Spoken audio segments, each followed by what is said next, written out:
This podcast is part of the Planet Broadcasting Network. Visit planetbroadcasting.com for more podcasts from our great mates.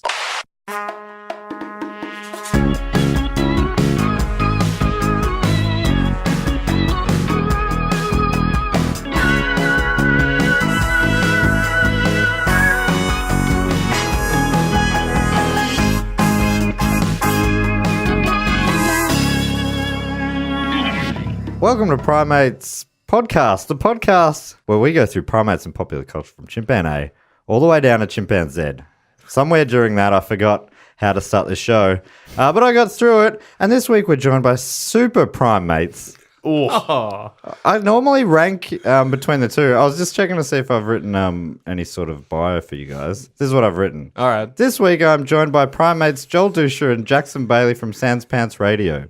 Exclamation. At least you're excited about it. That's pretty accurate. Yeah, that's you're not wrong. I am Joel Duscher. I am Jackson Baly. And we are from Sans Pants Radio. Yeah, look, And you're straight off the plane from London. Did you Yeah. come straight from the airport? No. not to here tonight. Oh, you did, but at some point you came straight from the At airport. some point I left the airport. If not Fingers here, crossed. I don't know if that question's relevant for anything apart from. We had, no, we did. Did we come straight from the airport? Well, not to here. Went home yesterday and then went to bed. It's been about 4 days. Got up in the morning. Oh, yeah. you said jet lag on your way in. I'm still. You can be jet lagged for like a week, right? All right, mate. It's just weakness. That's all it is. While you're away, I got a tweet from you, Joel. Yes. And you said, "Get us on." Yes. Yeah. Jackson and I were together on tour in the UK, and we were like, Primates. We haven't been on that, and it's frankly offensive that we haven't. So I fired off a tweet, probably at like 3 a.m. Australian time. I think it was. I think we were like, no one's seeing that, and it was good. You've been overseas for probably about half the time this show has existed. So, in the show's defense, if it hard needs to to get defend this itself, which I'm not sure that it does. No, it stands up. It's critically bulletproof. Yeah, thank that's you. true. That's true. Thanks so much for joining us. Obviously, what are your favorite primates? Why no, please, after No, you. well, mine is a really boring answer. All right, let me guess. The most boring, and I don't think they are boring, but the ones that people think are boring would be orangutan, gorilla, or chimpanzee. Bingo on number 2. Number 2. Gorilla. Big gorilla fan. Yeah, gorillas are good. I love a gorilla too. They're lovely. They're They've so got beautiful so faces. good. Hey, Matt, can you do me a massive favor? And obviously, we're not in every episode, but if anyone ever tries to say human, can you just let them know that Joel Duscher from Plumbing the Death Star is disgusted in them? I can. And that is a cop-out. I can do that, and you'll have to retroactively do that to Evan Munroe Smith, who I think. I mean, but he doesn't mean to, but he always says the most bland option. One time on his own show, someone asked him his favorite ever Disney character, Yeah. and he said, Mickey Mouse? Andy, the boy from Toy Story. That's endearing. That's incredible. That is the most left field answer I've ever heard. Massive fan. That kid sure has a lot of alive toys. If his reasoning was just like, well, yeah, without Andy, the magic wouldn't have happened. Anyone I like more doesn't make sense. 'Cause All right. Andy led to that. They get a pass for calling him human. That's for choosing human. That's But fine. if anyone else tries it, Okay. We'll hit him. Let him know. All right, I'll let him know. Wow. I just had strong words, but Jackson will hit them apparently. I'm a loose unit. I don't know. Listeners, pay attention. And if anyone does, tweet me at douche13 Yeah. and let me know so I can Let enact 'em know. swift internet justice. So you're a gorilla man. Yeah. What is it? Because they're the big beasts. yeah. Yeah, I like that they're King of like the apes. not human-esque, but like you can sort of see that we come from the same sort of thing. You Also- feel like if you spent a good time with a gorilla, you could become friends. Yeah. I get that. and also like a gorillas are big enough that I could probably ride one. Yeah. So this is a Especially ones that are quite big. my favorite ape is the Proboscis Monkey. You know, the one with the big old honker nose, because it gets real big and red when he's horny or angry. And I think that's fucking true? incredible. You know he's horny because you're like, his nose is red and turgid as fuck. That is he's ready to rock and roll. It is a wild looking, It's the best. and it looks It looks like a cock and balls. It looks heaps like a cock. Like it really so does. genitally. And also, one of my favorite ape stories ever is about a proboscis monkey. These people were sailing off the coast of an island, and they saw what they thought was a drowning person in the sea. So they sailed over to it, and it was a proboscis monkey, and it climbed into their boat and just lay there like, they gave it some water. It was like, and then it got in the water and kept running out to sea. Where was he going? Wait, where did you hear this story? I've heard it like multiple places. It's probably not true, but I love sailor. So from a sailor. I met at a dock. I is love a a brilliant story. Where was he going? What was his plan? Good on him for taking a rest, I guess. I need a break. Here's an opportunity. All right, fellas. Got to get out to sea. That's up there with my favorite primate stories that I've heard on this show. It's a good one. They're not even a particularly swimming ape. Like, that's not a normal place for them to be. Good on them. Just a quick break in your boat. Back to it, I guess. Okay, see you around, fellas. I got places to be. Dive. I just love everybody in the boat being like, where's he going? Shall we stop him? No, he knows what he's doing. Yeah, what an incredible ape. Big fan. But you're really keen to do talk about the movie Mightyjoyoung. I absolutely am. Well, We both are. we absolutely, and I'm so glad we got the opportunity to watch it again. I think partially the reason we wanted to talk about it is we were very amused at the idea of a film about an ape that is big, but not that big. That is... That's it. That was the decision-making process. We remember that Mightyjoyoung existed, which is a funny name for a film. It's already good. And then the whole premise of the film is that there is an ape that is big, but not that big. No, that I mean, it's very big. Well, it's 15 feet, which We is... figured it's 2 gorillas. He's Right. the size of 2 gorillas. And we'll get into this later when we talk about the film, but there's also a line in the film that says it's got gigantism and it affects 1 in every 500 apes. So it's not even... It's not even that abnormal. Yeah, it comes up every few generations. Yeah. Yeah, But they explain it away too much. they're like, is well, then who definitely cares believable. about Mightyjoyoung? Whatever. There's plenty of big apes out there. So you want to know why we picked Mightyjoyoung? It simply comes down to the fact that they made an entire movie, a 2-hour adventure about an ape that is big, but not that big. Typically, when you're trying to follow up the success of a movie about a big thing, you go bigger. Mightyjoyoung laughs in the face of that logic and goes slightly small. Oh, it is. Yeah, right. It is a little smaller than. King Kong. Well, Kong. a lot smaller than King Kong. And it's a remake as well. So I had Mm-hmm. to. I didn't realize that, and I had to message you a couple of days ago just to make sure. I said, "Is this the original?" Yeah, we or the wanna watch remake?" the- And you said, "What did you say to me? It's the one with Scarlett Johansson," which is not true. I meant Charlize Theron. Different people. What are they? All I didn't actors know of who the was same- in this movie till I watched it. I should have said Bill Paxton. 'cause Yeah. That would have made it easier for You you would to have said find. Bill Pullman. In fact, when I just said Bill Paxton then, I was not entirely sure if I meant him or Bill Pullman. I didn't realize who Bill Paxton was until this movie. Yeah, he's in a bunch of stuff. Hey, so embarrassing question. Which one was he? He was the poacher? No, the guy that the movie tries to make look very handsome all the time, but is not handsome. A But he very kind of unattractive. is. He's not. Isn't he? He's not he looks like several rotten pumpkins on top of each other. That feels like an over exaggeration. He looked like maybe 1 or 2. You've Rotten also pumpkins. fallen for the tricks of the director who spent the whole film trying to make him look handsome. You clearly Yeah, you felt Didn't I'm see through that. Oh, Bill Paxton. Is he more handsome than Bill Pullman? I had no idea. I thought he was the poor man's Bill Pullman until I watched this movie. And I thought maybe they have a similar sort of monetary value. Do you want to quickly watch the Yeah, absolutely. promo trailer? They were orphaned from childhood, Promise me protective. I promise. best friends for life. He's playing with you. Hide and seek. You found me! Good thing Joe didn't want to play doctor. You think he's okay back there? He's doing fine. Now, after 20 years, Look at him. He won't eat. If he stays in here, he'll die.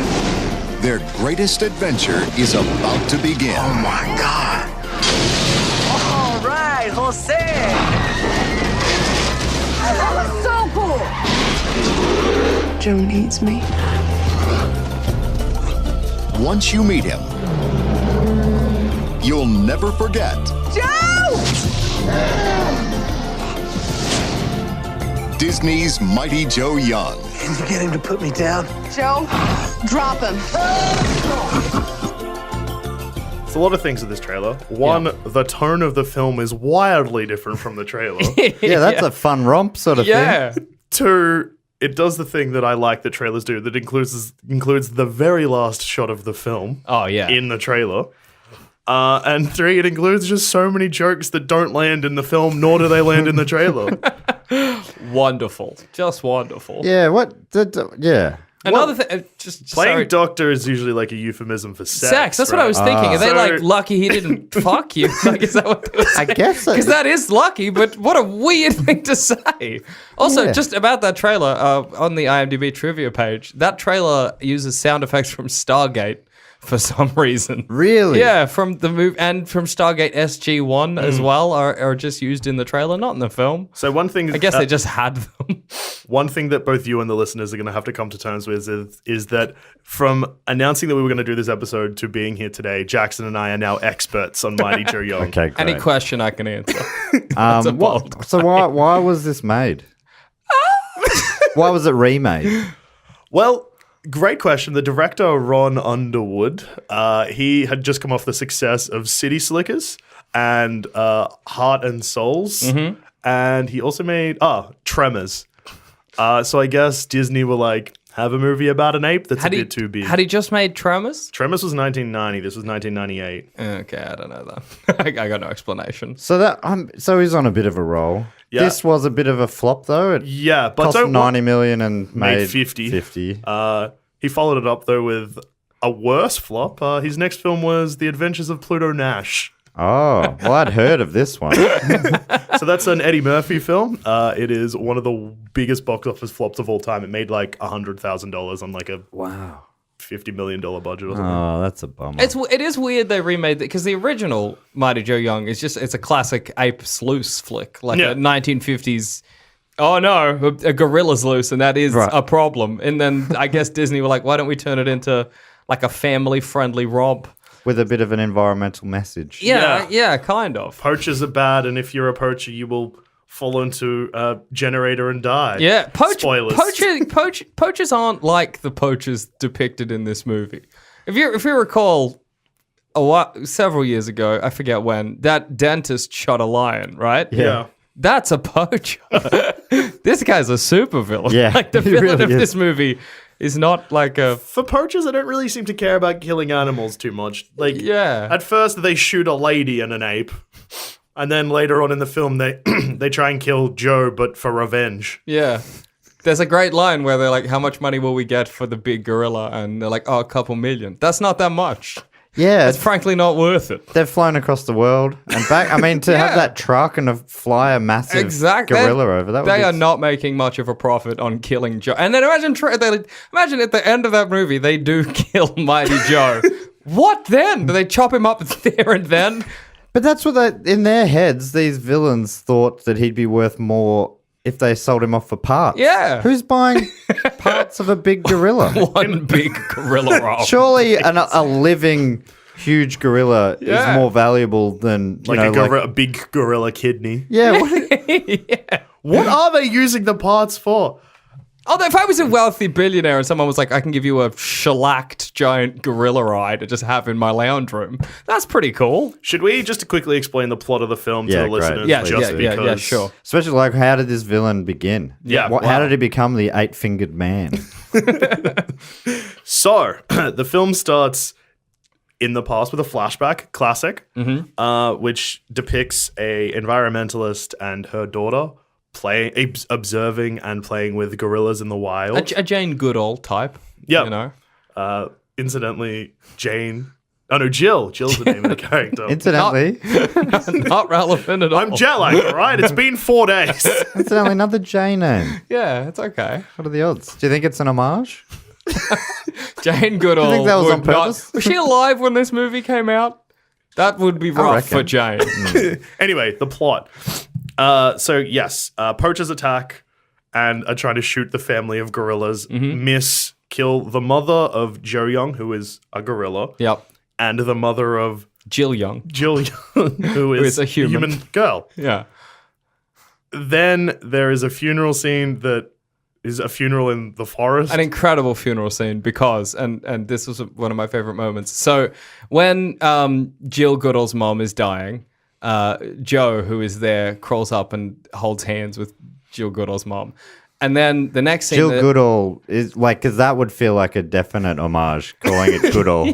Jill Goodall's actual name's Jill Young. Jill Young. Anyway, at the funeral, Mightyjoyoung's not there, which means that when they went to get baby Jill Young, they just shoot away the gorilla. He's in the jungle. And then Jill Young runs off into the forest and everyone at the funeral is like, okay, bye. Cool, enjoy. Also, when the poachers attack the family, Joe Young, as a baby gorilla that looks heaps like a Muppet, bites off the poacher's trigger finger and thumb.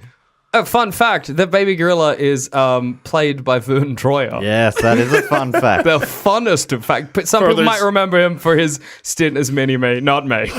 You don't remember that? No, You brought it up. No, he remembers it, but he remembers his role as young Mightyjoyoung. Oh, far sure. more. Absolutely, it's far more important He's a role. so Muppet. Well, not Vern Troyer, but no, the baby gorilla does not look right. No, and the noises don't seem right. They might be, but they don't feel right. They're tiger noises, I'm pretty sure. They're big cats. It's They're kind not of doing goo goo gaga kind of noise as well.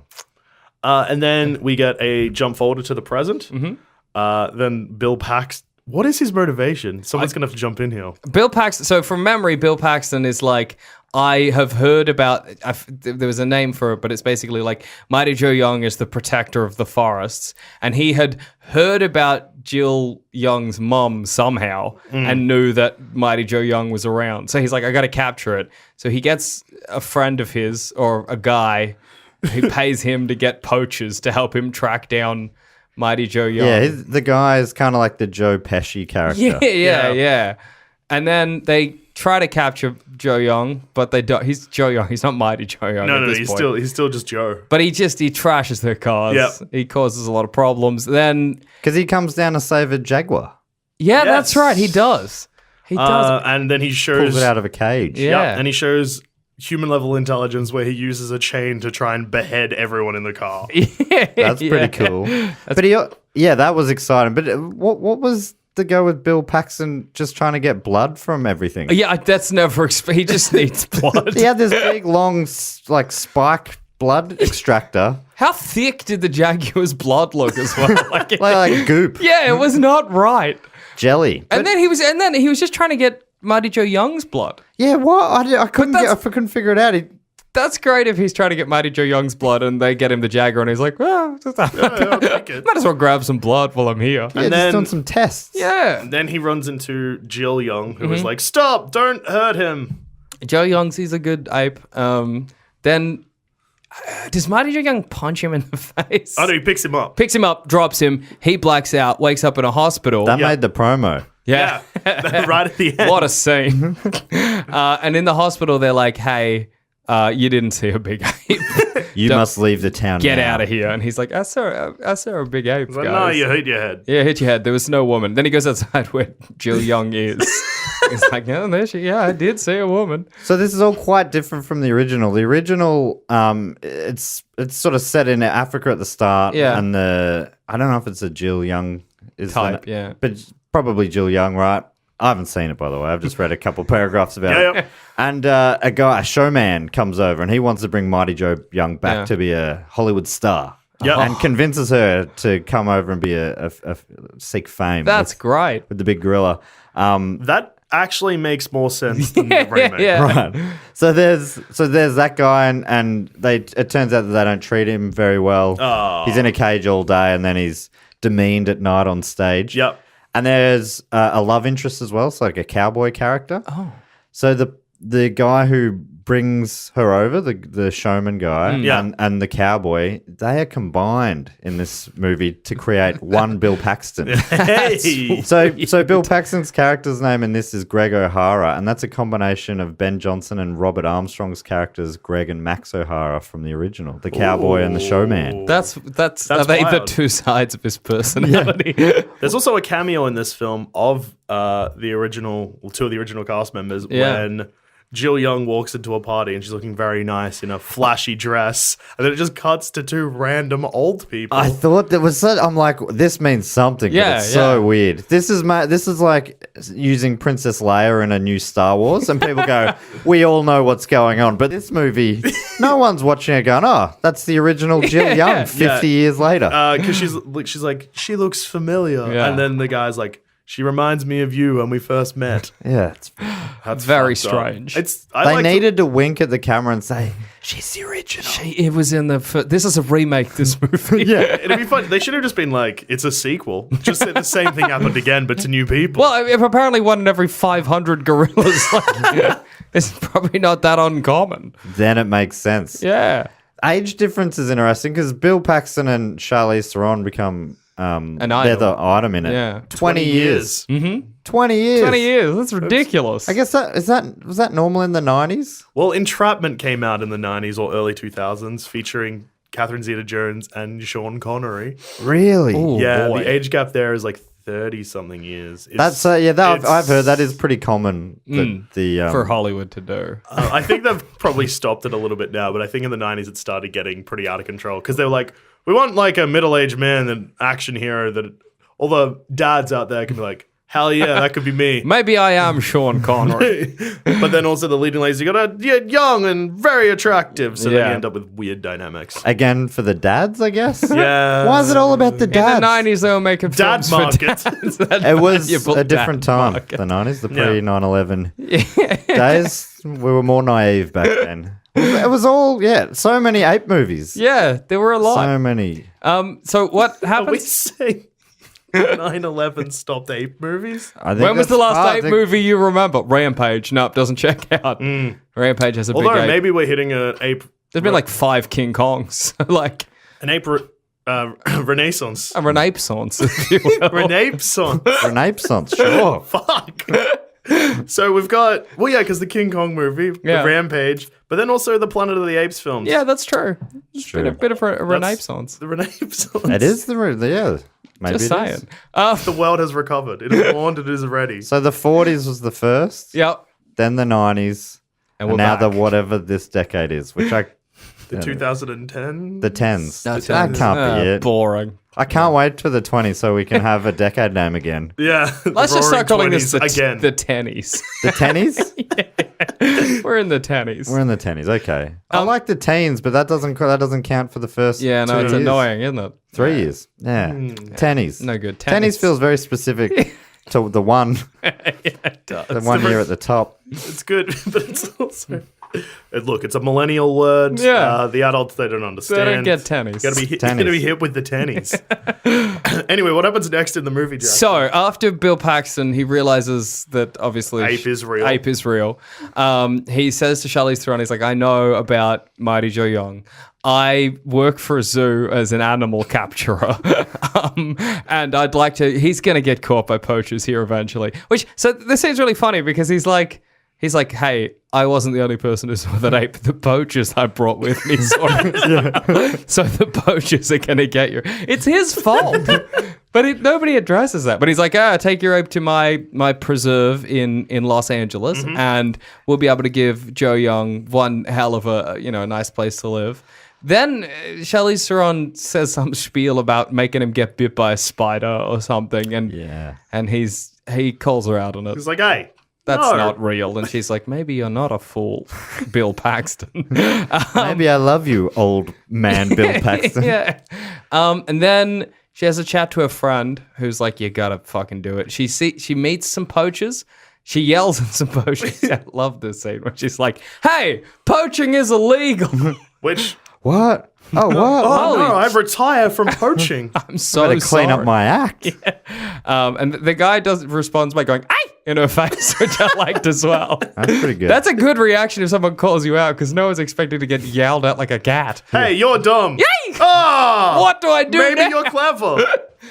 So Charlize Theron, she's like, well, okay, if that guy's going to yell at me, I got to take Joe Young to Los Angeles. He pokes his fingers out of a car. We saw that in the trailer. And that jumps. So what I was expecting, I had no idea what this movie was going to be about. I expected that to be the film. It was all in Africa. There was a battle between the poachers, and then eventually they'd get Joe Young free. But they just jump cut, and they're already somehow taking him out of there, got him on a plane, got him on a truck, and we're on in LA or wherever we are. This is about San Francisco or something. 30-ish minutes into a 2-hour film, and the plot hasn't really started yet. Is there a plot?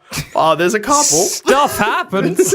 It just feels like unrelated events happen, and the opening scene of the film and the closing scene of the film correlate. But apart from that, not really. It's just, it's like, I reckon we can make this ape look real cool. Let's put him in some scenarios.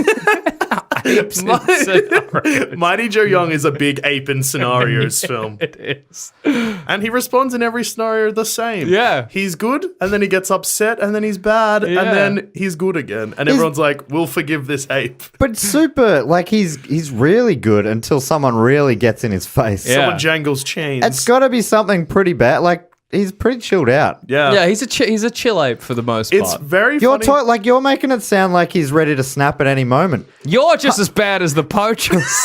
Half of these times was because one of the people that killed his mum is taunting him. Yeah. That would make me go. Yeah. Or he's playing hide and seek and people don't know what's going on. That also is a problem. Just be glad he didn't want to play a doctor. He'll fuck you to death. Fuck you to death. I am glad that happened. Don't joke about that.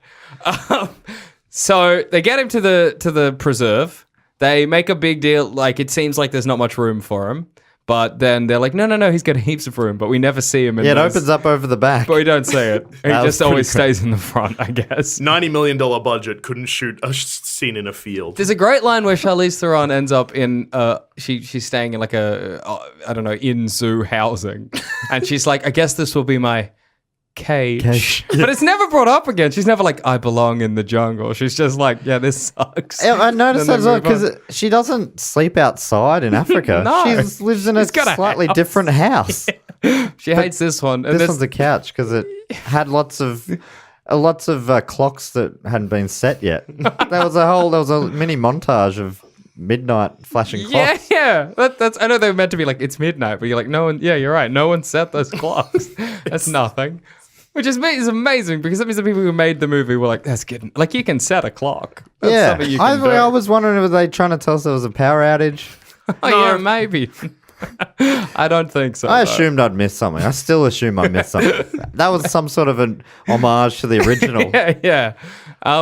So then... it is actually important and something we didn't say at the start. Yeah. So the poachers at the start use this weird chain thing to jangle to attract the apes to shoot them in the first place. Yeah. Because that fucking chain appears in the movie so like many a million times. It's every all time. It's a very important thing. He takes it with him everywhere, the poacher, and then leaves it behind. It's so big. It's great. He pulls it out of his jacket, but it's like carrying a briefcase in your jacket. The poachers use these. Jeez, that was lucky. I'm a big fan of the fact that when they were like packing for the trip, it's like, do you want to bring the chains? Yeah, we're going to taunt the ape. Bring the chains. Obviously. We're going to upset him. We're not going to go there and not upset Mightyjoyoung. Bring the chains. Don't be an idiot. Yeah, sorry. And the day when he taunts Mightyjoyoung to make him ruin the fancy gala. Yeah. That's great. That means he was like, hey, go hassle the ape. I'm going to hassle the ape today. Yeah, cool. Great. But also, Jingle what was jangle. again, this comes down to the fact the film pretty much has no plot except ape and scenarios. Yeah. You would just want to kill the ape. Just shoot the ape when you're walking into the... Yeah, why? Because they go to visit Joe, which is why he gets so upset at the dinner later on. They visit him in his preserve, upset him, and then he's in a scenario again, and he breaks. And He's in like a sort of a fancy ball scenario. Yeah, but apes don't belong there. Before the fancy ball scenario, he wrecks his own preserve, remember? Oh, and that's Charlize right. Theron is like, oh no, something bad must have upset him. Something very bad. I like it. Then it cuts to the ball. It seems more like the poachers are trying to like assassinate his character more than kill him. Let's make this ape seem like he's bad news. You said why didn't they just kill him? They couldn't have just. What do they walk in and kill him? And what are they dragging a massive ape out of there? Because they want to sell him for parts. Oh, that's why I keep forgetting they want to sell him for parts. They don't just want him dead. I'm confused because they keep saying it's for revenge. There's a part he's warned the head poacher. Yeah. Who's like a cartoon villain. He's been villains in other things that go right. I think so. With that great beard. Yeah. He looks like an Triangle oil baron. Yeah. And he gets a phone call from the Joe Pesci kind of character. Mm-hmm. You know what I mean by that? That's sort of like Yeah. the Weasley. Hey. Would do anything for money. Oh, I what? work for both sides. Yeah. Anything for the great American dollar. And that guy, the Joe Pesci guy, calls up the villain boss and says, "There's this. I've just seen this massive ape. You got to come get it." And he's like, "Yes, you're dreaming." Shut up, idiot. And he hangs up Big on it. apes aren't real. Oh, wait, no, yeah, 1 in every 500 is a big ape. I know of those big apes. I'm a poacher. I'm a poacher. This is what I do That's for a a living. fact I'm aware of. Let's go get that big ape. Also, at the start of the film, when Jill Young's mom and Jill are like looking after the opening shot is she's like, "Hey, I played with Joe today," and her mom's like, "No, that wasn't Joe. Joe's a baby." That means she just wasn't observing. She wasn't doing her job. Like it's not hard to you don't miss an ape suddenly getting huge. That is a notable thing. Jot that down in your journal. But She was living with them basically. Yeah. They were living next to us. It wasn't like it was dropping in after a year or something. no, she should have just been like, that ape has gotten real big. yeah. Since yesterday. And actually, I noticed this yesterday. It's always been bigger than it should have been from the very beginning. That's how it works. So where were we in the plot? Oh yeah, the Yeah. ball scene. So again, an ape in the situation, and also this scene in itself captures the tonal whiplash that this film has all the time. Yeah. but very well in one 30-second part. So the poachers are at the gala. They upset Joe. Joe comes in and starts attacking people and wrecking stuff. You then get a scene where Joe stands on a guy's leg and clearly breaks his leg. Mm-hmm. And the very next scene is someone being comically shot in the ass with a tranquilizer. And then the very next scene after that is a nan being pushed through a table. What? There's a lot going on. There's so something much. for everyone.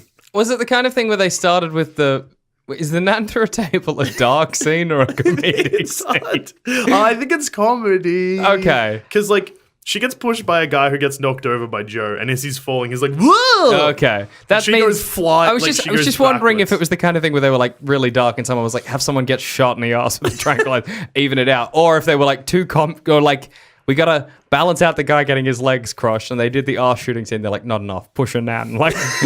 We gotta up that comedy here. Push a nan. Push a nan. Shoot a guy in the ass with a trank. There's three tricks in comedy. The rule of threes."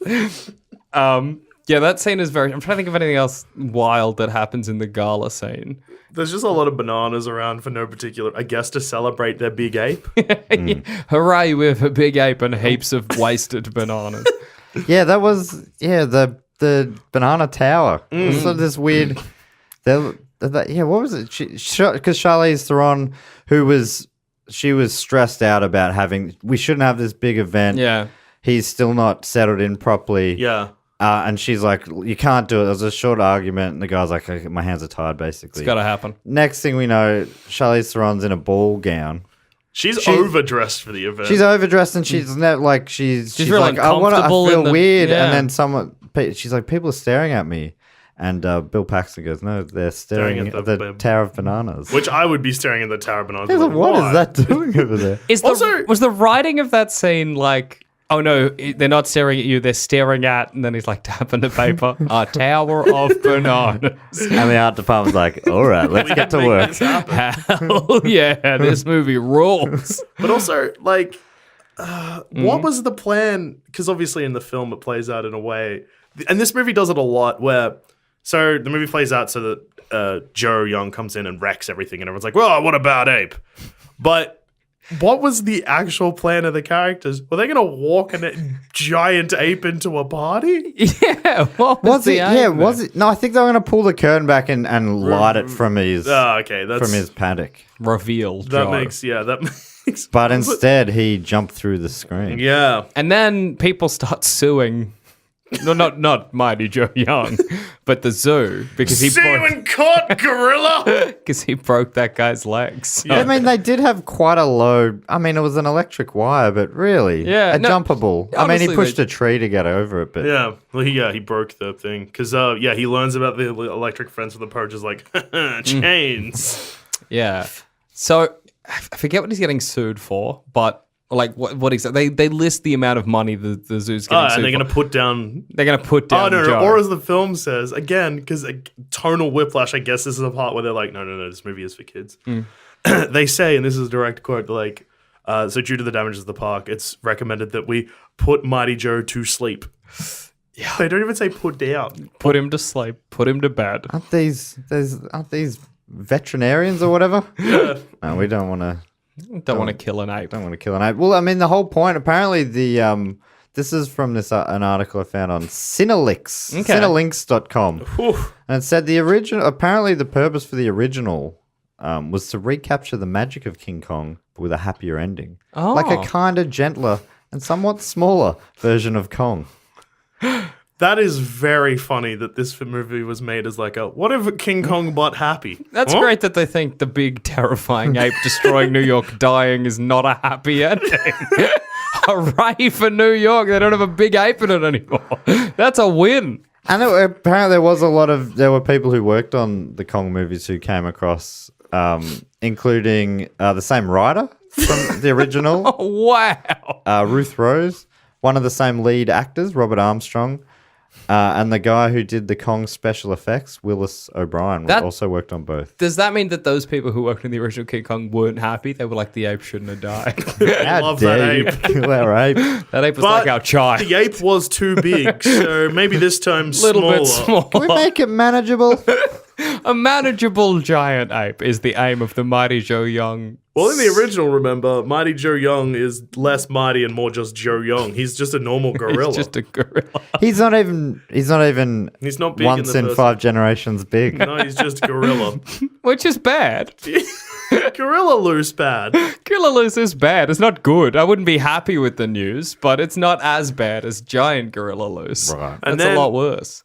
All right, let's get back to the plot again. All right, we can solve this. Okay. So, the poachers, the zoo or preserve or whatever is going to put him down. Mm-hmm. So they devise a plan to.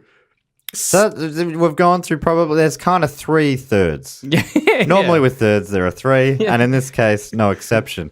First third is in Africa. Yeah. Second third at the preserve, and we're moving into the third, which third is and final act. Ape on the loose. Ape on the loose. Ape on the in run. a loose scenario. Yeah. Like it's look. This is my favorite part of the film. Oh yeah. The third act. There's so many good moments. So they smuggle the ape out of the preserve, but it's revealed that the drivers of the truck are in fact somehow the poachers. And I love that this reveal comes when Charlize Theron sees that he's missing fingers. Yeah. But she spoke to him like heaps before. Yeah, he didn't pick up. I feel like it's she a thing you'd notices notice. because he's wearing a glove that has fake fingers, but he's wrapping his fingers on like the dashboard, and his trigger finger and thumb aren't moving, and she realizes that they're fake. That's great because she must have just thought weird fashion choice. He said weird stuff about her mom every time they speak. He's like, "Oh yes, you're the daughter of whatever your mom's name." She was very brave, living with apes. She loved apes. Because that's why they were driving. She was convinced by that guy that he could take her to. He had a better sanctuary for him, and obviously no evidence. Like he never was like, here it is, or here's the address. You'd think after shipping him across the world once to what was supposedly a better, safer place for him. I don't know what their plan was. Were because presumably Charlize Theron figuring out the ruse was not part of their plan. So was their idea to drive to it? Like at what point are they revealing, hey, no, we're going to chop him up for? Are they going to take Charlize Theron back to Africa, and then what's the plan? Well, presumably, I guess if you're looking at this through like a darker lens, they're going to kill Charlize Theron. Well, yeah, sure. But this is a Disney movie. And about 5 minutes later, the poacher tries to do that, and his friend is like, "What the hell are you? We're poachers, not murderers." I thought you were a hunter, but you're a murderer. He killed her mom in the first scene of the movie. You've always been murderers. That guy That was an accident. I was shooting near the mum and she got in the way. Yeah. Well, yeah, that is, I guess, the ruse. But then his friend is also like, "We should call an ambulance." And the poacher's like, "No, that's murder." And yeah, that whole scene was weird. The acting is atrocious. What was their goal even in that first poaching scene? Shoot shoot the mom, and then what? Then like knock out the baby. Oh yeah, they hit Mightyjoyoung with a rifle. They just hit why it. weren't they? I don't understand why they weren't tranking them and trying to take all. What kind of poachers? Yeah, and look, I'm no poaching expert, but I don't know what you get from a gorilla that's so good. I am a poaching expert. Yeah. What you get from them is companionship. Oh, that's nice. You know, someone That's who's priceless, always there some when you might get home say. at night. You know, when you've had a tough day at work. You just you want get a home, gorilla. You just want to chat to a gorilla. Yeah. Well, gorillas give you that, especially if you've got one at home. That is a void Hey, in gorilla, my I had a life. rough day. Yeah, you get it. I love this companion. I believe the first part of that, but I think you really finished with a chimpanzee. Yeah, that's true. It wasn't very gorilla. They were chimp lips, man. They were chimp lips. I'm always called sad out. that I can't open up my mouth like a chimp. You know, when the lips Yeah. go back, that rules. What an awesome way to show aggression. People think I'm smiling. I'm not. I'm angry. I'm about to bite your face off. I can't do Yeah, it. you can't do it. You I did try. I shouldn't be in this scenario. Exactly. Which is where we last left Joe Young in the back of a truck heading to his next ape in a scenario. Charlize Theron, discovering that the poachers are poachers, leaps out of the truck with wild abandoning Joe. Like, She jumps onto like a pretty busy road. Yeah, probably like where a car should have probably been overtaking the truck. Thank goodness Bill Paxton's there because she gets Pick into her the up. car. Yeah. with And him. thank God that Joe was looking and sees that Charlize Theron has jumped out of Jill has jumped out of the car. Mm-hmm. So he overturns the Sorry, truck. Scarlett Johansson. Scarlett my Johansson, mistake. Yeah, Young. That's it. Scarlett Young. Scarlett Young. So Joe, he claws his way through metal out of the truck and goes on As a rampage. only really big apes can. Exactly. And thank God if he was too big, He wouldn't fit in that wouldn't truck. fit in the truck in the first That place. purpose-built truck for a huge ape, obviously you wouldn't build that to be strong enough to withstand the strength of quite a big ape. I love in the scene, and I guess it proves to be fine. But when she's like, "All right, I'll come to Los Angeles, but I'm in charge of the gorilla," that's just not how zoos work. And he's like, okay. Yeah, he's like, "Okay, you haven't checked that, man." That's not, and he gets there, and it's not true. Yeah, she wasn't even allowed to work there. No, Until a guy arbitrarily, an investor or whatever, goes, you give her a job. Yeah. This hasn't come up. There's no reason for me to be saying this. I haven't even asked you if she works here or not. put her on payroll. Put her on payroll. Imagine sitting there being like, "How much does she earn? What do I write? What's her job title?" Mighty Joe Young. Handler? Look her after her. I don't know. After all. Yeah. In charge of. It definitely made sense that he should have done that already. Yeah. But why did he need a chairman to walk past and say that? Just make the decision. So, Joe is angry in the street. Yep. He's upturned a car. He wants revenge on the poachers. He's smashing things. And then we get some of the most baffling choices in the entire movie. You get a kid seeing Mightyjoyoung, looking at him, and he's like, oh my God. And it cuts back to Joe's face. Then cuts back to the kid, and he responds with, fat. P-H-A-T, full stop. Doesn't say anything else, and then it just cuts away. Back to Mightyjoyoung, who then runs up to a Mercedes, punches it, the car alarm starts going off, punches the other end, it starts going double You're forgetting time. he punches the bonnet, and then it cuts to some kids who are like, "Yeah!" And then he punches the trunk of the boot, and it cuts to the same kids who are like, "Yeah! Wreck that car, Joe!" Really close by as well. In imminent danger. And then again, because it's a Disney movie, you got to have something funny for the kids. Yeah. Joe then turns around, looks at the kids and looks at the car, and then just sits on it. Smashes that car with his big ape cheeks. It seems like every time he smashes it, a new alarm goes off as well. Like every part of the Mercedes has a separate alarm. Trunk alarm, bonnet alarm. Arse alarm. Those kids love it when he destroys that. They are so happy. And in that final scene, like in the destruction of LA, I guess. All the children that see him are just like, yay, big ape. But then parents are just screaming. He then makes his way to a carnival. Yes. And Where the climax of the film where the takes climax place. of the film takes place. And In the initial, the original film, Yeah. it was they were driving past because they were a similar thing. They were going to take in a truck and they were going to take him away again. To sell him Ape in ape Transit parts. was the working title of the film. And but they spotted an orphanage on fire. So they stopped to save the orphanage. That's great. Oh my god. So they've got, and in the remake, they had a fire with kids, but they took it to a theme park. Yes, so the theme park catches fire due to Joe. yeah. Oh, was it Joe? He Yeah, smashes right. a light and Right. it catches fire. He's He an ape, really you probably gotta should be forgive put down. him. Yeah, look, ultimately. The movie is very Although forgiving of his destruction. I mean, it sort of is, and it's sort of like he didn't ask to be in this city Yeah. scenario. Yeah. I never get like it when animals get put down. It's like, nah, send them. Yeah, send put them 'em somewhere somewhere else. Put them somewhere else. Don't back- have them here. Maybe don't have Big Ape in Big City. Yeah, well, I maybe mean- Big Ape good in Africa. It's not. It's Bill Paxton's fault. We know that he should be put down. Yeah. If Put down down Bill Paxton. Paxton. Yeah. I think that makes sense to me. I don't know. that's Maybe it's an fine. unpopular opinion, but I wish to put down Bill Paxton. So we get to the carnival, and then it cuts to a mother and a child in line for a Ferris wheel. And the mother is like, 2 tickets, please. And the boy's like, Mom, why do you want to come on this ride? And she's like, well, you've got to go on with someone. And he's like, last time we went on this, you were sick. You spewed. And then she's like, oh, I guess I did. It was too much for me. She you said, can go I'll on by yourself. But she goes, I'll Spew off the I'll side. spew off the this side time. this time. It's a fucking Ferris wheel. How fast does it go? It moves at normal speed. What is clear is that that's important. They're splitting up. Yeah, She goes, okay, I'll go get cotton candy then. That's It's very important because when the fire starts, She didn't even decide. She didn't even stay to watch. She's No, like, all right, fucking enjoy this that if thing you that don't want makes me on it. projectile vomit. I'll trust you on it, all right. Catch you later, tiny son. Also, tiny son, I was going to go on this ride that makes me violently ill because I don't want to be separated from you, but now you've talked me into it, so I'm going to go very far Yeah. You away. are a rude son, so okay. Enjoy your vomit So prison. that is important because it sets up the emotional climax of the film. Theme park's on fire. They've evacuated the Ferris wheel except for the one carriage with the one kid.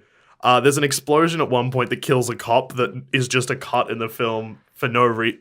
I love that the cops there's like a scene where one of them's like, all right, shoot to kill. Like, They've all got big machine guns. And maybe that's why we're not meant to care that the cop dies. yeah, because they're like, well, they were ready for this. And the poacher is also in there with his gun. Yep.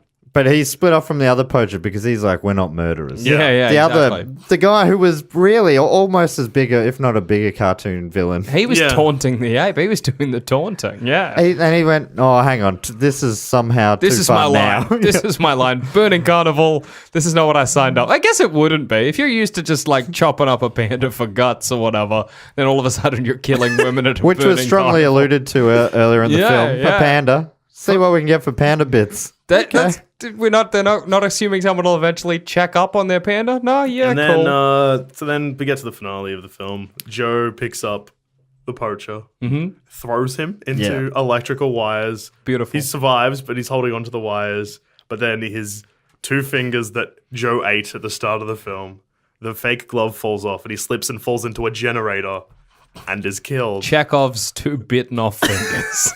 And then Jill Young is like, runs and meets Bill Paxton, and Bill's like, "Where's the poacher?" And she's just like, he's dead." She's like, yeah, Joe Big killed time. him. Very, very nonchalantly. Joe killed him. And then That's life. during all the chaos, they notice that there is that child whose mother abandoned. Yeah, she's frantically running around. Where's my kid? Where's my kid? He's at the So, top of the Ferris wheel. and Mighty Joe Young, Notices, and he's like, he goes, "One "Hold last my rescue beer." mission." Yeah. he starts climbing up, and I feel like there's a child at the top of a Ferris wheel and a very large ape climbing up at him. Yeah. And the cops have their guns drawn on him. Obviously, this is the time to kill the ape. If you're ever going to kill the ape doing But someone, to the cops, a blonde woman, Charlize Theron goes, "No, He's trying to save him. And they go, okay. I was thinking, that could have been like a Harambe situation. If Mightyjoyoung just got to the top and eaten the kid, imagine the press the next day. It feels like that is But if anything, that you're not going, that huge gorilla, a very big gorilla, is going to save that tiny boy. No, you're like, he'll eat that boy, and it'll be all over the news tomorrow. They're Cops let vegetarians, ape right? eat boy. I'm pretty sure gorillas are vegetarians. Yeah, I but think I'd still, who's thinking that huge gorilla has got the soft touch Yeah, exactly. to gently save this tiny boy? He won't crush him with his hands that are bigger than him. He'll save him gently. I would maybe be like, maybe he hates that the boy is yelling, and he wishes to quiet the boy, pick him up and slam him onto the ground. Okay, he's killed the boy. Also, I forgot, just before this happens, before the fire breaks out, Joe's just walking through the theme park and there's like 4 people shooting guns. Something that Joe hates, or should hate, but is fine with them, and then just upsets the man running the... Yeah. Because they're wearing earmuffs because they're shooting guns. They don't hear that there's a giant gorilla behind them, and then Joe just yells at the guy running the Did you stall. notice the animals they were shooting at? Normally ducks. Yeah. In this case, gorillas. What At least the one fuck's of them wrong- was a gorilla. What's Have you wrong ever with seen this that game? Shoot the gorilla game at the carnival? Oh my Maybe god. I'm glad this carnival burnt down. Anyway, Joe climbs the Ferris wheel. The police don't shoot because a random blonde woman, who we know to be Jill Young, but the police know to be a random blonde woman, are like, don't, he's helping him. Then the Ferris wheel falls, Joe falls, catches the kid. The mum screams out because she thinks her son's dead, which is a fair assumption. Not dead, but maybe Mightyjoyoung is. Yeah, he definitely looks dead. There's no movement. Everyone's sad. Jump cut. They're at a preserve, and it's called Mighty. No, you missed maybe Yeah. my favourite part of the whole did film. I? He's Mightyjoyoung comes to, and that's happy, right? He's on the ground, but he's alive. And then they say something like, well, "We should get him back to Africa. Let's look after him. They're going to want to kill him, but we got to get him out of here." And she says, "We can't afford that. It's going to cost too much money." And the boy walks over and gives it like $1 bill. Yeah. He goes, "There you go." And then the cop goes, "Hey, everybody, let's help him out." And then people go and give like small notes. This big gorilla that set a carnival on fire deserves to go home. And a cop dies on screen.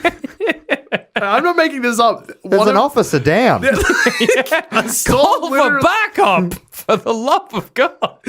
A stall literally explodes, and he's walking next to it and is flung onto the ground on fire. He's dead. That man is dead, and now you're like, His workmate that starts the fundraising. Also, like, it's very funny that they basically rob that child. They don't need his dollar. Yeah. They're just like, yeah. Oh, sure. And when I first, because I didn't remember how this film ended, when the kid was like, I have money, I was like, maybe the kid's rich. It's like, maybe Little the Richie kid Rich over here. donates and makes the preserve. But That would have been a sweet twist. I guess. I just realized that just from our tour that we were just on, being like, they robbed the kid by taking $1. We took £10 off someone to start the show 3 minutes early. Yeah. I thought we were going to give it back, and then we didn't. Wait, what? How does that? What? Well, we hadn't started yet, but he wanted to start, and we were like, we'll thought it do it was- for £10. And then he gave us £10 and we started. People are walking in on time and missing the start. Like, Yeah. sorry, this guy gave us a Give small us amount of money. £10 and we'll begin. As a bit, but like, We never paid him back. yeah, we never gave it back. How was your tour? So you've just done a podcast tour of the yeah, UK. 19 shows. Far out. Yeah, it was a lot. Some shows significantly better than others. Significantly better than others. Was it different programs? So it was just plumbing the Death Star. Yeah. But we did 19 different topics over the course of the 19 shows. But your show requires zero research or Oh, yeah. It requires... You gotta be like, what are we doing? You don't Before even have go on to stage. watch Mightyjoyoung. No. I had to watch no films. I've for what we read did. at least 6 articles for this. That really comes down to why we picked this. Everyone listening to this has to now think about Mightyjoyoung. Exactly. The gorilla that's big, but not that big. He's not huge. And you would have, how long did you get through the film? Like, was there any points where you're like, this is why they picked this movie? Or were you just confused the whole time? I was confused the whole time, yeah. Yes. 'Cause it felt not great, but not that bad either. It just felt... It's like mid, rewatching it today. I hadn't seen it since I saw it in cinemas. I remember seeing it in cinemas. Only 90s kids would understand. But yeah, like I remember even then, like it just upset me as a child because it's not a happy movie. Yeah, that's right. Well, it's meant, and it's the Happy King Kong. So Yeah. But it ends basically the same as King Kong. I read one review that was like, too dumb for adults, yet too slow for kids. Yeah, that's pretty fair. Can I read you my favorite review? This is from IMDb. Please. Massive fan. Okay, it's by Cool Kev. He gave On it you, Kev. he gave it 8 out of 10. The title is interesting with an exclamation mark. I really liked that movie. The way they brought Mightyjoyoung into another place. Particularly liked the end when the gorilla would save people in the Ferris wheel. The actors did an amazing job, and the special effects were out of the ordinary. You champion, Cool Kev. Cool Kev, keeping it real. I also have the profanity, like how many profanities, just so we know. There were 3 hells, 2 dams, 1 crap, 4 uses of oh my god, 2 of my god, 1 use of god, and swear to god and oh god as exclamations. Glad they didn't group all those gods together for one, like, sort of loose god Kind of warning. combo. Nah. And my favorite moment, which I'm so sad we forgot, is when the poacher is about to kill Charlize Theron. He says, "Say hello to your mother in hell for me." Wow. What a wild set. You are the villain. She has been nothing but good. That is just not a line that makes sense. And I like that. So in his world, that means he thinks he's on the right side.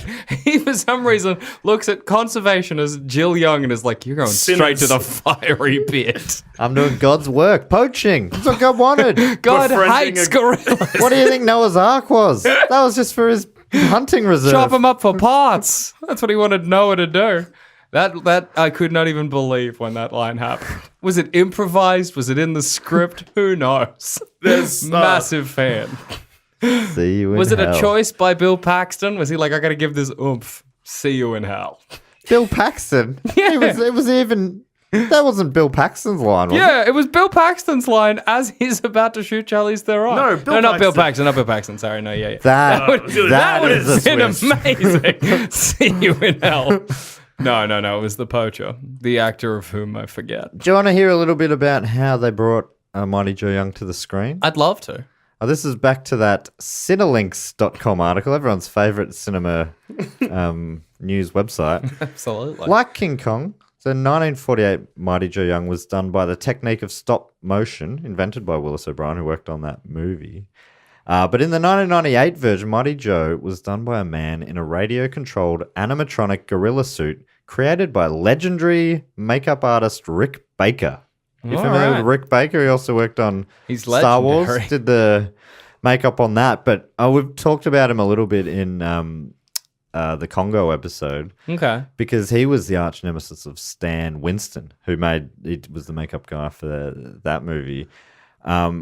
And Baker's Primate, he's sort of like the ape guy for makeup. And his credits include heaps of different ones, but a couple of the big ones, he did The Legend of Tarzan, Lord of the Apes in 84, and Gorillas in the Mist in 88. He said a few times afterwards that he was done with the ape game. Yeah. But he kept coming back for more. We were talking about him in the car on the way here. I was trying to remember who he was. I've just known someone who kept on coming. He couldn't get enough. No, after this one, he's like, no, I'm done with apes. Planet of the Apes, I'm in. Damn it, you've done it again. Just when I think I got out, they suck me back in. He goes, he's the kind of guy who goes to a hypnotist. He needs to be hypnotized out of it, all right? You don't do apes anymore. Is there an Apes Anonymous? It should be if there isn't. So that was Rick Baker. Though in a few scenes, Joe was completely digitized by the FX crew, which you called out that running scene. Definitely looked like him. Bad. But I think at the time it probably was really good. Yeah, because I think a lot of it was good. You could sort of feel the perspective ones. It felt like they're not in the same place, and that was probably because apparently a lot of the scenes were done with the man in the ape suit in a blue screen room. Yeah, okay. Sense. There's two things I didn't like about the design of Joe Young. One, he blinks too slow. Yeah. His eyelids move too slow. And something that I didn't notice until Jackson pointed it out, because to set the scene for how we watched this film, we're in the same house, but we're watching them 20 minutes apart. I'd started. Duscher got home, quickly jumped on. into it. in the same room. The same room. Yep, same room. Headphones on the laptop. Headphones. It was good. He'd tell me things that I'd already seen. I'd be like, you got good stuff coming. And yeah, Jackson pointed out, he just out of nowhere was like, I hate his tongue. It was the worst It is thing. horrible. I did not notice. It's the such a tongue. little pink grub of a tongue. Yeah, it's not like human like flat. It's like a worm shape. It keeps on going Oh. every That's time he no opens his good. mouth. Oh, I hated it so much. There's one scene towards the end where he yells, and it's super obvious, and it's very unpleasant. Yeah. Do you think that was John Alexander's actual tongue? The man in the suit? Was it that kind of scenario? I hope so. They built the suit with a little slit for him to poke his tongue out. You got that weird tongue, John. I'm gonna make you a star. You got a weird tongue. You're perfect for Hollywood. You'll be in all the ape films. So the way I just read there that the way they made him look big in those scenes, so they'd build miniature sets as well. Yeah. So that's fun. Look Yeah, at the that effort is they've good. gone to. Oh, so much effort Hey, for you see where that 90 million went? Yeah. Unfortunately, the audiences disagreed. Only made 50 million. Do you remember at the time what you thought of it at the time? Like I said, well, you go. I was just going to say my experience with Mightyjoyoung is I remember starting it at least 2 times in my life before watching it here because I was like, Mightyjoyoung, that seems like a good ape movie. And then just being like, who cares? And I remember catching the end of it twice when it would be played as like a daytime movie on like Channel 9 or something back in the day. Those were my experiences with Mightyjoyoung. And maybe seeing the VHS at like a Blockbuster. Other than that, nothing. I knew the name. I just didn't know anything else about it. I think I confused it as well with Meet Joe Black or something like that. Meet fair Joe enough. something else. Meet Joe Black was a movie. Joe's Garage, was that a film? Okay. Meet Mighty Joe Black's Garage. Yeah, possibly. Yeah, and I remember I have a weird memory that I'm just double checking, but I remember seeing it in the cinema, and I remember leaving a bit upset because it is, like for a kid, it's a lot to take in. It's like it is quite slow, but it's also like a bit depressing. Yeah. And like the reveal that he's alive is fine, but like they make you wait a while for it. Yeah, it's quiet. It does feel like I'm like, oh, they're gonna let him die. Yeah, I thought that were as well. I was like, okay, I guess Mighty Joe dies at the end of this. What? I'm like, because I'm like, what else are they gonna do? Yeah. And this way, even the good guys can sell them for parts. Yeah, So that's exactly. something. Yeah, I was right. There's a Mightyjoyoung video game. It's like in a Windows game where you have to save kids by running across the road, and I remember playing that as well. That's cool. That's great. Yeah, it's real weird. When I was Wikipediaing this, apparently it played at the cinemas with a cartoon called Sparky's Garage. That was like a beforehand thing. Like Pixar, you saw Disney always did that. Yeah, They play yeah. a short, It's like Lambert the Sheepish Lion. Yeah, was yeah. Before something. I think it was Sparky's Garage, maybe. I'm not sure. I did read that there was some sort of a short as well. But I also remember seeing the commercial for Mightyjoyoung at an arcade a lot. Right. Which is weird. I, for whatever reason, just, sometimes you don't know much about a movie, but you just make assumptions about it. Yeah. My assumption was, for whatever reason, this was a success. I was surprised to see that it was a bomb. To be honest, me too. I didn't think it was like a top 100 movies of all time. Yeah. Number 7 on the 500 best movies of all time on IMDb. But I thought it could have been like a cult film, like a beloved, nostalgic kind of. Which apparently the original was. It bombed as well, but slowly built up a cult following. Maybe then that meant... Because here's a trivia fact. Yeah. Which is how it's written on the Cineflex, whatever that website's called. I've never heard of this website before. Cinelinks, my favorite website. Trivia fact. You'll love this. I'm excited. I'm excited. If the first I'm gonna read it in a nondescript accent. Okay. If the first Mightyjoyoung had succeeded, it was supposed to lead to a crossover with the Tarzan franchise, creating a shared universe for both characters. But wow! Unfortunately, because the original bombed, never happened. That's great because for Mightyjoyoung to cross over with the most contemporary film, it is the latest Tarzan movie that came out. You know, whatever it was called, Tarzan, King of the Apes. You know the one that came out like 2 years ago? Yeah. Is that the most contemporary film for our current Mighty Joe Young to cross over with? I'd love to see it If it was going to happen again. Yeah, well, I mean, there was the animated Tarzan film. Oh, yeah, true. But put a live action Mighty Joe Young in that. I don't really get why they would want to do that. I mean, Tarzan already grew up with gorillas. It's just a bigger ape. Like, Yeah. It's not that exciting Oh, for Tarzan to say. Yeah, look at them interact. It's also funny when movie studios do this, and I don't know why they think it's a good idea. Making sequels or remakes of films that bombed and then being shocked if the remake or sequel also bomb. It does feel weird. And it's often the ones that are like slowly build up a cult following. Yeah. And then they bomb as well. It's like, like they did in the first place. Well, I mean, the most obvious example of recent is like that happened with the new Blade Runner film that was made with Right. a massive budget. And the first one made like no money. Everyone hated it.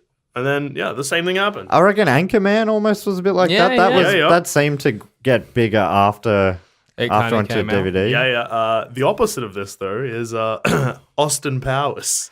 First one didn't do well. Spy Who Shagged Me. Through the roof. Success. Right. People are screaming for more Austin Powers still. I remember. Bring back Austin. I think that's what we want. Crossover with Mighty Joe Young. That's easiest way to revigorate this franchise. That's kind of perfect, though. That's a big ape, baby. But not that big. That's about manageable, Basil. Apes, Basil, apes. I reckon that would make more sense than Tarzan. I think it would. Because he's in another scenario. Exactly. A shagadelic one. Maybe they both go through a time warp. Yeah. Imagine. Mighty Joe Young's lost his mojo. Mighty Joe Young in the 60s? Yeah. Imagine what he'd get up to. Imagine what fires would happen and children would be around. High places for children to wind up. I remember seeing the first Austin Powers preview. Yeah. Oh. And it was, I think the whole preview was, as the way I remember it, was that it was just the scene where he did the 12-point turn in that long, and the cinema was going off at this preview. Wow. Is how I remember it. So I would have I was pretty sure that the first Austin Powers was big, but it was not. No, it wasn't. It didn't make a lot of money, but it was one of the Made films enough that to went- get. Well, I think they took a risk with it because it had, when they released it on video, it made a lot Bang. of money. Groovy sales, baby. Yeah. How would you rate the film? We don't really normally do this, but if maybe like a banana rating out of a full bunch. Yeah. Okay. Yeah. I would go. Can I do out it of a about tower of a tower? how of many bananas? bananas out of How many bunches of bananas equal? How many Can we do banana rotten on the rotten banana? Like Yeah. a rotten tomato, but it's a rotten banana. rotten banana? I would say this is like kind of like an overripe banana. Ooh, you know? yeah. It's hard. It's So not really easy to eat. Ready for a smoothie though, or maybe a banana cake. Yeah, that's true. It's got some benefits to it. You know, it's not a terrible film. I would say that when a banana is it's a bit past its use by date, but you can chuck it in the freezer, make a frozen banana, use it for something else. Yeah. I I like making a frozen banana. Jeez, you're a bit of a whiz in the kitchen. Sure am. Making a frozen banana. I'm making my signature dessert tonight. Oh, I'm excited. Watch the process. Huck. Now we wait. Dessert will be served in 45, darling. No, I agree with you. This film is because it's got some bits of it that are useful. It's a wild Don't throw it in the ride. bin just yet. But it's not fresh. No. It's not good still. Yeah, it's not. Well, yeah, because I was thinking it's sort of like it's under-ripened. It was like it isn't quite there yet. It feels like 3 movies in one to me, which is where the override Exactly. thing. Yeah. Totally. Oh, I see. Yeah. All right. No, I'm They've gonna. cooked it. They've cooked it in the freezer. Yeah. I am not a whiz in the kitchen. Are we saying that there should have been a trilogy then? Because I am for that. I want to see a full movie of them playing hide and seek in the jungle, then a full movie of them playing hide and seek at the preserve. And a full movie of wrecking Los Angeles. But not being put down. No. And then the 4th film. Whoa. Which, Crossover with Austin Powers. Yeah, absolutely. I can't shake that. If this film did have a fourth film, it was that last 2 minutes at the Mightyjoyoung Preserve. Yeah, It's just absolutely. running and which is looking his own wrong. preserve, back in where he began. Yeah, Yeah. it's Full cyclical. circle. Yeah. It rhymes, as a film. What is the worst movie you've had to watch for this show so far?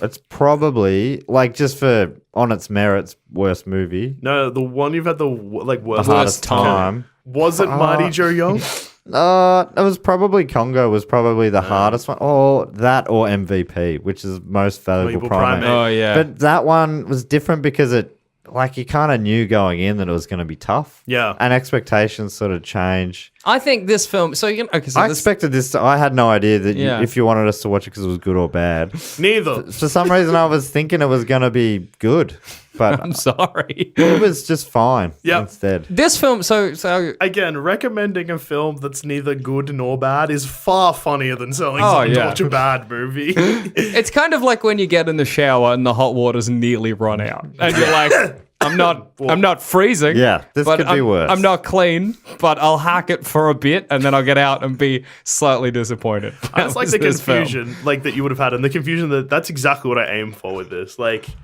just spending the whole movie being like, why this movie? You probably thought we were just gonna have like a great story, but like, yeah, like my father worked on it. He actually played Mighty. No, As Why a kid, did you it was- tweet me at 3 a.m. about this? Obviously, it's a big thing. it's also because it was like. But I as soon as purposely you didn't know the name of the lead actor, I'm like, oh, hang on. fuck. What have I been sucking into? Scarlett Johansson. To be fair, there's been multiple films where I get those two confused. Not like when I see Scarlett Johansson and Charlize Charlize Theron. Theron side by side, I know who is who. But Yeah. when I'm like, oh, who is in this film? Can't remember. No sometimes. idea. It's sort of like your Bill Paxton. Yeah, Bill Pullman. Bill Pullman. I always assume Bill Paxton looked more like Bill Pullman than he does, but it's really just the Bill P thing, isn't it? Yes. Yeah. And they were heartthrobs in a similar era. Yeah, I think I they were reckon both Pullman's more in the Duchovny mold. Yeah. And then Paxton's probably more in the Kurt Russell or something like that. Yeah, or he's aiming for Kurt Russell, but he's missed. Yeah, but Teeth so it's all more seem that- like they're the same size. I don't know. I'd love to hear people's opinions on Yeah. it, but I'd say Bill Paxton, he's a bit of a sex man. A bit of a sex man. The film agrees with you. So Oh, yeah. Ron Underwood, director Yeah. of this film, Me and and Ron Matt see eye Stewart. to eye. Yep. Same opinions. Let's canvas for more. Bill Paxton, what a guy. So this is probably the last, depending on how this goes, probably the last time I'll do this because it went fine for the first 10.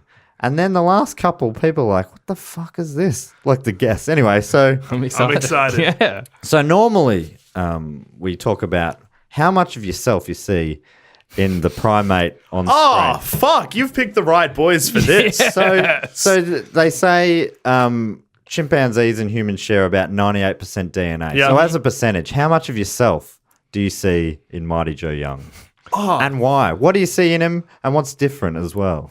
I'm probably 90. 90, that's a Yeah, high Yeah, I think it's ratio. pretty high for me. Maybe 85, 90, something like Look, that. I'm a chill guy, but if you're shaking chains, I'll be off the chain. Right. I just think that I'm a natural performer, and if kids are giving me laughs for punching a car, my next thought would be sit on it. That's That's the follow-up. it was rule of threes. That's Yeah, great. That shows intelligence right there. So then what's the 10 to 15% difference then? What puts you apart from I don't particularly Is it the love fact that you can hide and speak seek English? as a game. Okay, and No, I don't. I mean, I can speak English, but you would have played doctor. I would have played that, absolutely.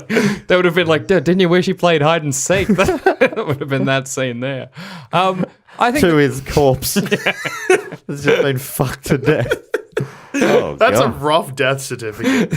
Fucked to death in brackets by ape. FTD, we got an FTD. By a very large ape. A pretty large ape. let's be honest. Two gorillas. Yeah, a Big. bit big. The 10% for me is like, that Ferris wheel was too high for me to climb. Yeah. You would not have saved the boy. I was surprised at how much trouble he had climbing that, but Yeah. I guess he's never climbed a Ferris Yeah. wheel before. Also, it was on fire. That's true. It would have been. That would have been hot metal. Yeah, yeah. Hey, what was the point of the scene where he climbed the Chinese theater? I thought, I'm like, oh, they're just going for some sort of a direct King Kong Yeah. reference here. but- Homage. Homage. He got halfway up. Oh, and also it annoyed me because he was, it's going to be hard to describe, but so there's an awning, right? Mm-hmm. And he was going up the awning, but he was going on the inside where surely his head would have just bumped into the top of the awning. Oh, right. Right? That And doesn't then he make wouldn't have been sense. able to get on the roof. Yeah, that annoyed me. In that scene, soon after that, he was being chased by a helicopter. It's like, oh, game's up. Yeah. Game's up, Mighty Joe Young. Helicopters aren't going to lose you. But he loses the helicopters by hiding under a bridge, and they assume that he's gone away. We missed the big ape. Yes, they go either side. They go under the bridge, overlook. They're like, oh, obviously he's... Maybe there wasn't a big ape. I love that whole scene. That was like an episode of Cops. That was great.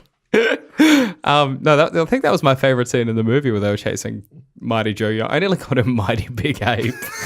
That would be incorrect. That's He's another- not mighty big. Yeah, he's Maybe that's a new segment we should do on the show. Alternative titles. Yeah. Mighty Big Ape. Mighty Big Ape. Big Ape in Transit. Big Ape in Trouble. Apes in Scenarios. Well, that's Ape in Scenarios. Ape in scenario. Yeah. Quite a big ape in scenarios.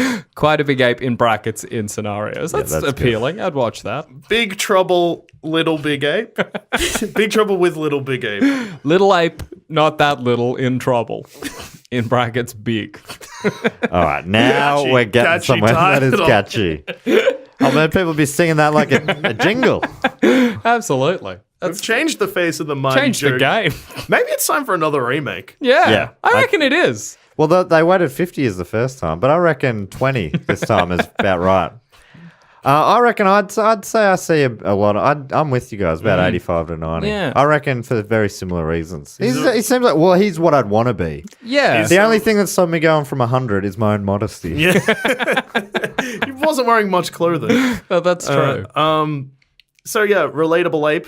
Relatable. I think he's a chill. If I were to be a giant ape, I think I'd be like that, but I feel like more aggressive, and that's where I fall apart. You'd play doctor much more. Yeah, I'd eat people and stuff. You know? It would be how, like, to be that huge and powerful Yeah. and to still be like, I'm going to give this asshole a chance.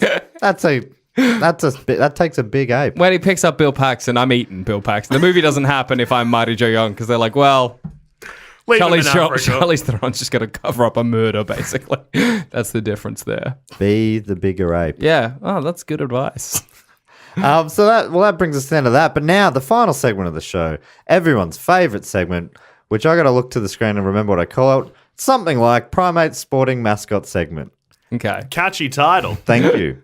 So I had come onto this show with something prepared that I then realized you and Dave Warnocky spoke about a little bit. Yeah, Dave being a big sporting... Huge sporting fan, and I was going to use it as a cheeky promo for another show I'm in called How Good's Footy. Oh, good timing now that footy season has just finished. Are you going through the off-season? Yeah, we're going to go through the off-season. In fact, straight after this episode, I'm going to go record a grand final special. You're gonna go all the way through? Yes, all That the way through. is wild. We're not... It's not too long before the AFLW, but it's a while away. Yeah, so you're just doing trade news? We're going to do trade news. We're going to do... I mean, there's after the trade news, the players literally have like 6 weeks off. Yeah. The players may take a break, but at How Good's Footy, we do not. It's a weekly AFL podcast, and it will stay that way. I'm the producer of the show, so the other boys floated the idea of a break. I was not having it. I think that, I mean, as a general rule, that feels like that's good work ethic. Yeah. But I look forward to hear what you talk about. In about 4 weeks. Well, because, I mean, you're so in-depth in your analysis at the moment. Why not? Oh. So, yeah, I was going to talk about, the Brisbane Lions were formerly the Brisbane Bears and the Fitzroy Lions. Fitzroy Lions, before they were the Fitzroy Lions, were originally the Fitzroy Gorillas, which, again, you and Dave have spoken about. Before that, they were called the Maroons or the Maroons or the Roy Boys sometimes, which is... I like Roy Boys. That's Roy Boys is good. Roy. I like that. There's a lot of AFL teams that have that. You've got the Dons, Yep. who are your team. My team, yes. Essendon. Essendon, the Dons. The Dons? I when I was a kid, I had a neighbor who was a elderly Italian man, and he had his garage painted with the red sash. This is in Moorabbin, like heart of the Saints country. Yep. And every Saturday, back in the day when most games were played Saturday afternoons, he'd have his radio blaring. He lived 2 doors down, you could hear it. And every Essendon goal, or just, intermittently, he'd yell out, "Can the Bombers?" So he pronounced silent B, which I loved. I just love this guy so much. Anyway, That rules. Incredible. Do you know that guy? No, As a Bomber supporter, you're familiar with his I don't work? think I've met him, but I look forward to meeting him sometime. Can the Bombers? So good. I might adapt that. A bit of an homage to your old neighbour. That'd be really nice. I think that's what he'd want. Yeah. So I think the most interesting thing with the Fitzroy Gorillas is their logo is intense, and I don't know why they decided to change it. Like, all variations are either quite a scary ape or like almost Bigfoot-esque from a distance. That's great. It was the last time the Fitzroy Gorillas, or Fitzroy Lions, won a premiership. They were the gorillas. Yeah. And 1944. and then in 1956, they were just like, they added white to their logo and then changed their name. Which, yeah, look, not a lot happened there, but that is why I brought my good friend Jackson here. So, is it fair to argue that going to space is a sport? Of course it is. That's so good. And NASA is a sporting team. Yeah. And that the first ape to space is a mascot. Yes. So I found out recently that the first ape to ever go to space, his name was Ham. H-A-M. H-A-M. And I learned a little bit about him because I love him so. Ham, he was the first ape to ever go to space. Before he was called, he was only named Ham after he came back from space. It was an honorary title. He came back from space. He survived. Ham, you can go and visit Ham's bones right now if you want to. I forget where they've kept his bones, but they're around. They were going to stuff him. Ham was the first ape to space, but also he returned. Okay, so let me tell you the story of Ham.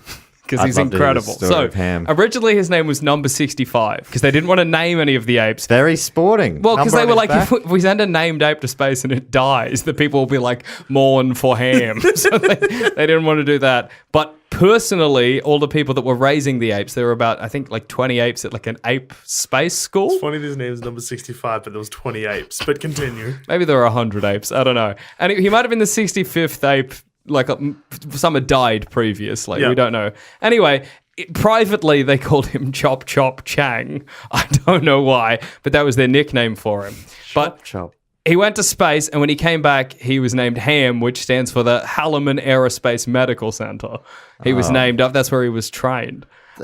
Could not be any less personable with this. A number and then an acronym for a building? It is incredibly sad he's not named after what I would have loved to have been his favorite food. This ape loves ham. Call him Ham. You came back from space, buddy. You get a name. Or he made his own ham radios, or something. Something ham related. Yeah.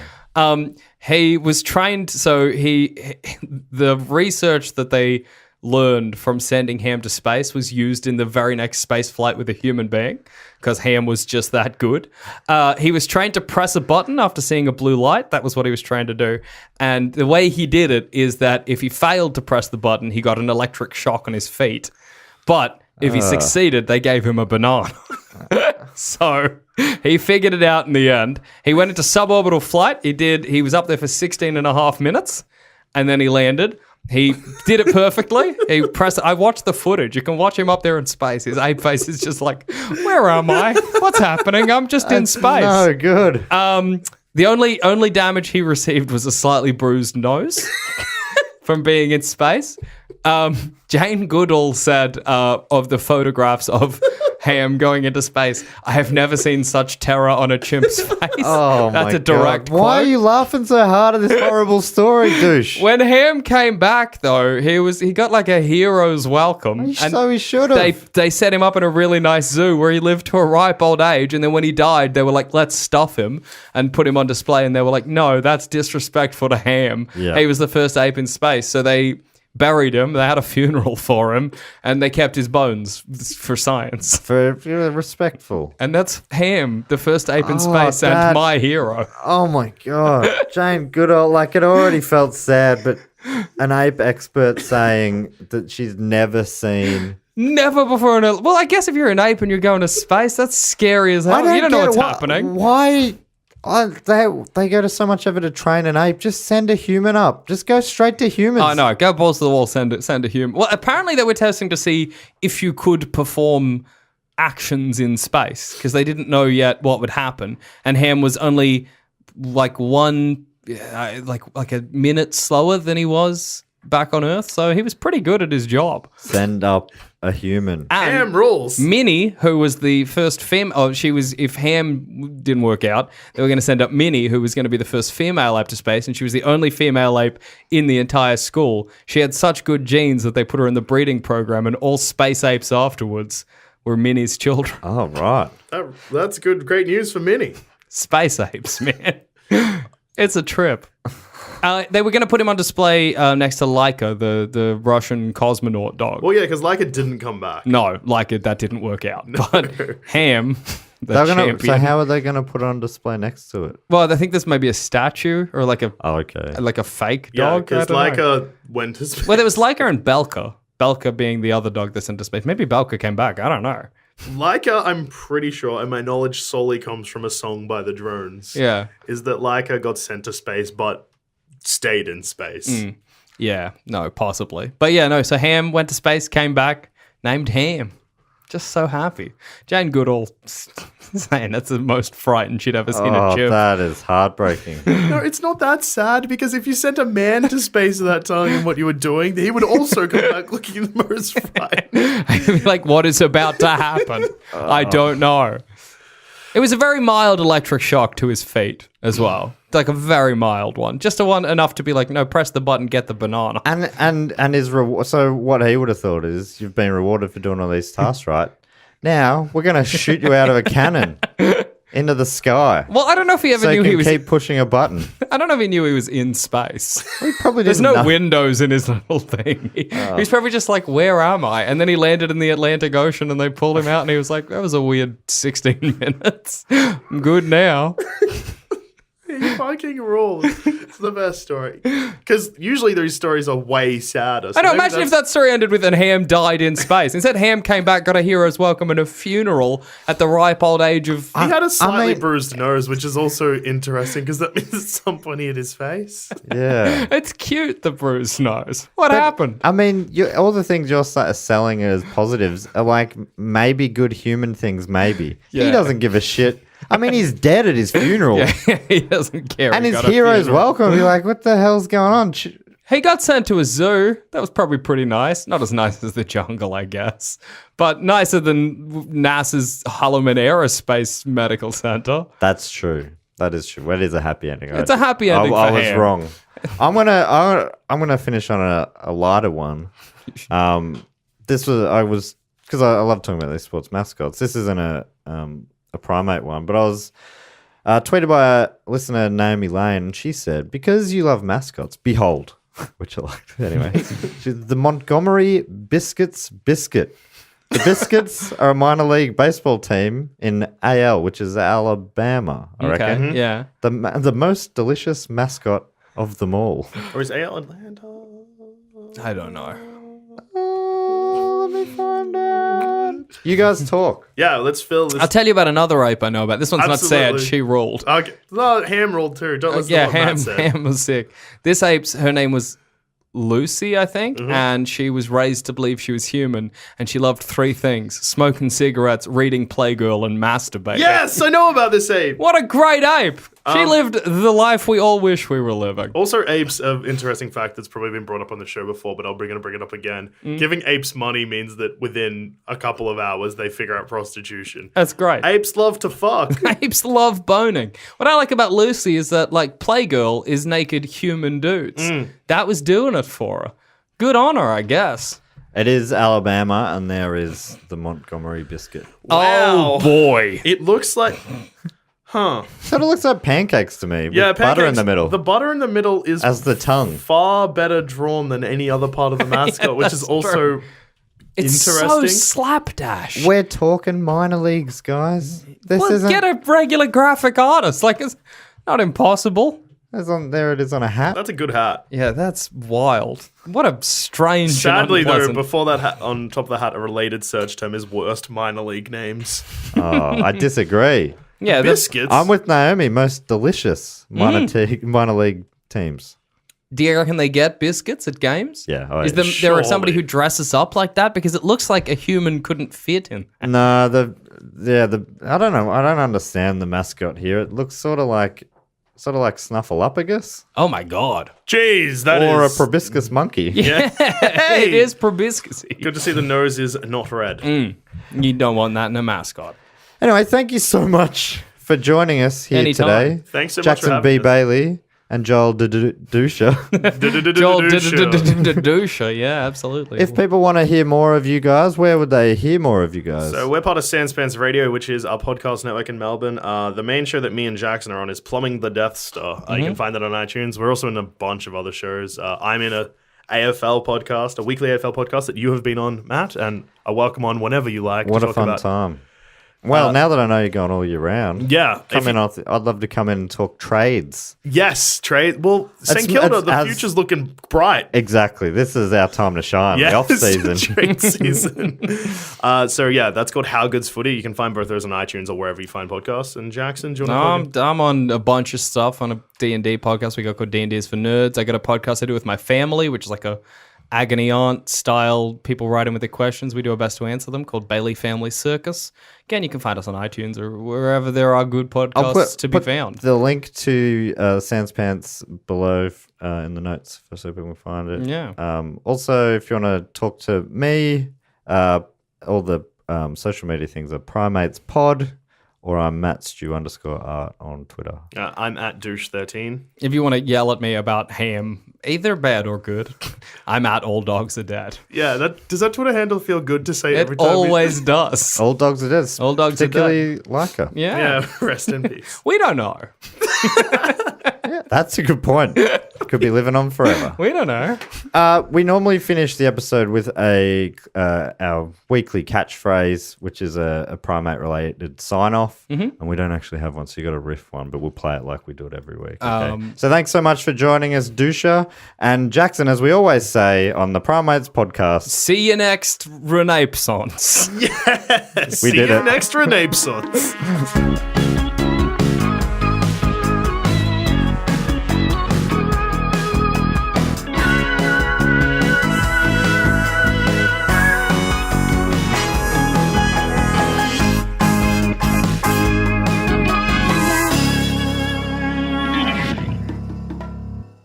This podcast is part of the Planet Broadcasting Network. Visit planetbroadcasting.com for more podcasts from our great mates. I mean, if you want. It's up to you.